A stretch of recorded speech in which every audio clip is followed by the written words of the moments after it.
Welcome to Global Hub Updates. Please subscribe to my channel and press the bell icon for more updates. The world's financial centers were rocked by unexpected news, not from Washington or London, but from Beijing. Traders stared at their screens in disbelief as the story broke, sending ripples of uncertainty through the global economy. The usual suspects of market volatility, interest rates, oil prices, political unrest, were suddenly overshadowed by a single seismic announcement from the East. China announced a staggering $50 billion commitment to the Suez Canal, a project that, until now, had been dismissed by many as little more than a pipe dream. The announcement came with all the pomp and ceremony of a major state event, signaling that this was not just another infrastructure project, but a cornerstone of China's vision for the future. This move sent shockwaves through global shipping and military circles. Shipping companies scrambled to assess the impact on their routes and profits, while military analysts immediately began recalculating the balance of power in the region. The world's navies, especially those with interests in the South China Sea, suddenly had a new variable to consider. For decades, the Suez Canal was just a line on a map, a dream for some, a nightmare for others. It was the subject of speculation, academic papers, and the occasional diplomatic whisper, but never a concrete plan. The idea of slicing through the narrowest part of Thailand to create a shortcut between the Indian and Pacific Oceans was as audacious as it was controversial. Now, with China's financial and political backing, that dream was on the verge of becoming a reality. The groundbreaking ceremony, attended by top Chinese officials and engineers, was broadcast live, underscoring the seriousness of China's intent. Newsrooms around the globe scrambled to grasp the implications. This wasn't just about infrastructure, it was a bold declaration of China's intent to reshape global trade, to rewrite the rules of maritime commerce, and to challenge the status quo. Editors debated headlines. Analysts rushed to provide context, and experts warned that the world was witnessing a turning point. The project was quickly dubbed China's Panama Canal, a reference that underscored its potential to redraw the map of global shipping. If completed, the Suez Canal would offer a new, faster route for container ships, bypassing the congested and strategically sensitive Strait of Malacca, a move with enormous economic and military implications. Shipping magnates saw the promise of greater profits and efficiency, while military strategists saw a new strategic threat emerging in Southeast Asia. Boardrooms buzzed with urgent meetings, and war rooms lit up with new scenarios and contingency plans. Southeast Asian nations like Singapore and Malaysia watched with deep anxiety, fearing for their economic futures. For Singapore, whose prosperity depends on its status as a global shipping hub, the canal threatened to divert traffic and revenue. Malaysian leaders worried about the shifting balance of power and the potential for increased regional tensions. The announcement was more than a plan. It was a geopolitical earthquake, shaking the foundations of established trade routes and alliances. The world's attention shifted, and the old certainties of maritime commerce were suddenly in question. While the world's focus had been on trade wars, tariffs, and the race for technological supremacy, China was quietly preparing a move that would alter the very geography of global trade. The Suez Canal was a bold gambit, a high-stakes play that could reshape the economic and strategic landscape for decades to come. This was a move straight from the grand strategy playbook, bold, expensive, and transformative. It was a signal that China was willing to invest not just in its own future, but in the future of global commerce, even if it meant upending the established order. The Suez Canal was no longer theoretical. It was a headline, a reality, and a direct challenge to the existing world order.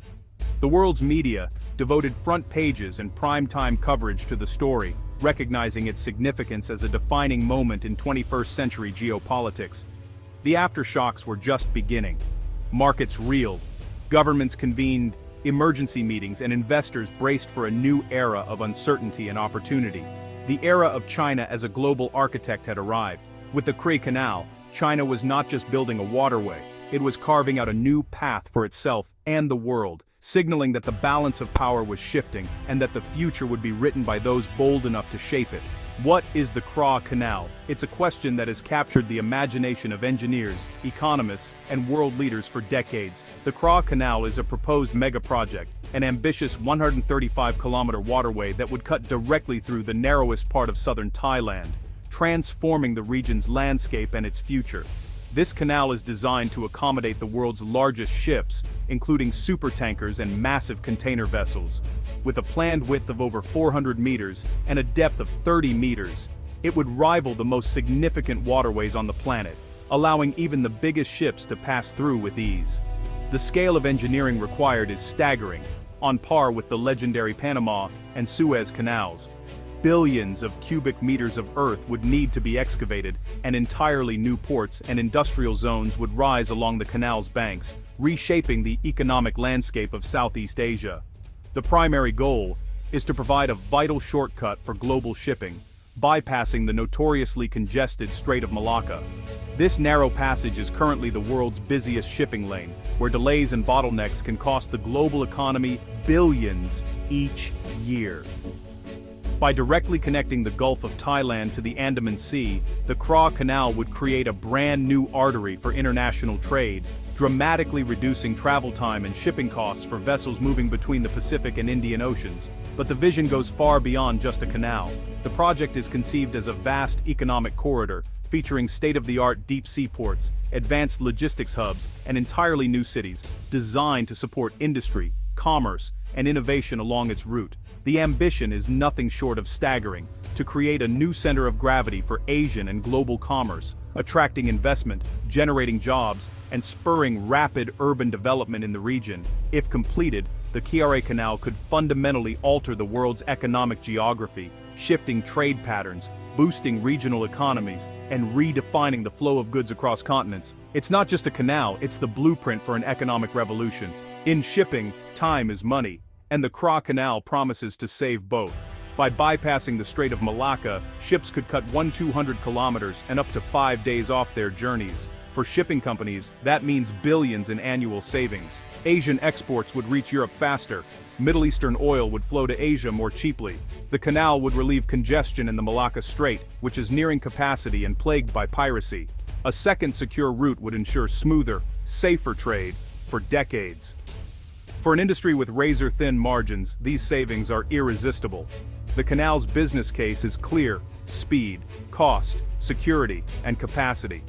It's a proposition the global shipping industry can't ignore. The Kra Canal could reshape international trade routes overnight.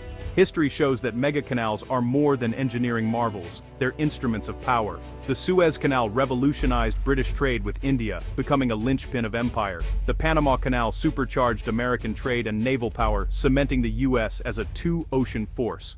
Control of these waterways brought economic booms and global influence. Those bypassed or who lost control saw their fortunes fade. The Kra Canal is viewed through this lens. Is this China's Suez moment? Like Britain and America before, China seeks to secure its trade routes and project power. The parallels are striking. The Kra Canal isn't just about commerce, it's about shaping the world's balance of power. It's the latest move in the centuries-old game of empires. China's drive for the Kra Canal is fueled by a mix of national security concerns and far-reaching economic ambition. As the world's second-largest economy and the largest trading nation, China's prosperity is deeply tied to the smooth flow of goods across the globe. Every day, thousands of ships carrying vital resources and manufactured products set sail from Chinese ports, weaving a complex web of maritime trade that sustains the nation's growth. Over 80% of China's oil imports, along with countless other essential goods, pass through the narrow and congested Strait of Malacca, a maritime choke point that has long been a source of anxiety for Chinese leaders. In times of conflict or crisis, this strait could be easily blockaded, threatening China's energy security and economic stability. This vulnerability is known as the Malacca Dilemma, a persistent challenge that haunts Chinese strategists and policymakers.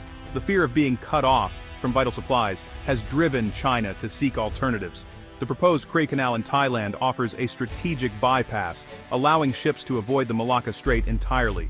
By opening a new maritime artery, China could reduce its dependence on a single, risky route and gain influence over a critical passage connecting the Indian and Pacific Oceans. The canal fits seamlessly into China's ambitious Belt and Road Initiative, which aims to create a vast network of trade corridors linking Asia, Africa, and Europe.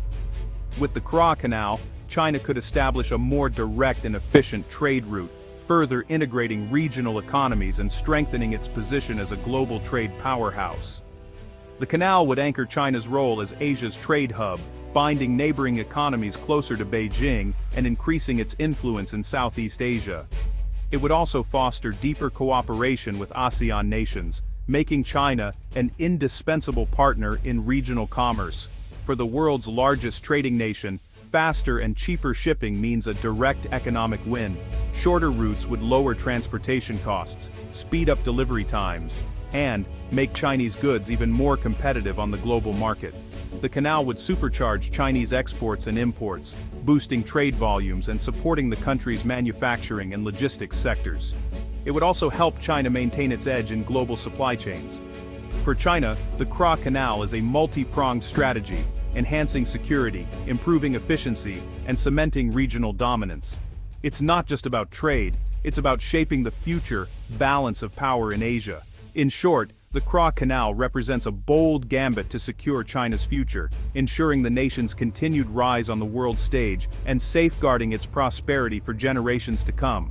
In Thailand, the Kra Canal is a double-edged sword. The economic promise is huge, but so are the risks. Environmentalists warn of devastation to rainforests, wetlands, and fisheries, threatening local livelihoods and biodiversity. Thousands could be displaced, sparking protests and political turmoil. The canal would physically divide Thailand, potentially fueling separatism in the south. Corruption and transparency concerns loom large, as does the risk of deepening political instability. Regionally, Singapore and Malaysia fear losing billions in port revenue as shipping traffic shifts. The project could upend Southeast Asia's economic balance and strain relations across ASEAN. The Kra Canal is a new front in the global power struggle. For the US, it's a direct challenge to its Indo-Pacific dominance, giving China a strategic foothold in the Indian Ocean. India, too, is wary. China's presence in the Bay of Bengal threatens its own sphere of influence. The canal could trigger a regional arms race and shift the balance of power in Southeast Asia. Smaller nations may be forced to choose sides as China's leverage grows. The risk of conflict rises. Strategic choke points have always been flashpoints. The canal's military implications are undeniable. The Kra Canal is being forged in the fires of 21st century geopolitical competition. For Thailand, the Kra Canal is a once-in-a-generation opportunity and a massive risk. Proponents envision a transformed nation, jobs, investment, and a new economic corridor rivaling Singapore. Tolls and new industries could lift regions out of poverty and drive growth for decades. The canal could make Thailand a central hub in global trade, attracting billions in foreign investment. But the stakes are high social and environmental costs, political instability, and the risk of deepening inequality. Thailand must balance its ties with China and the US and ensure benefits reach all its people. The decision to proceed is the most consequential in modern Thai history. It's a high-stakes gamble, prosperity or peril. The nation stands at a crossroads. The world is watching. The Kra Canal is a $50 billion gamble with global consequences. Technical, financial, and ecological risks loom large. Cost overruns, environmental damage, and social unrest are real threats. Will the canal pay off or become a white elephant? The project is a symbol of a world in transition, with China stepping into the role of global builder. The canal signals a shift in economic and political gravity toward the east. The real question: will it foster shared prosperity or deepen global rivalries? The decision to dig will shape trade, power, and the world map for generations. The future hangs in the balance.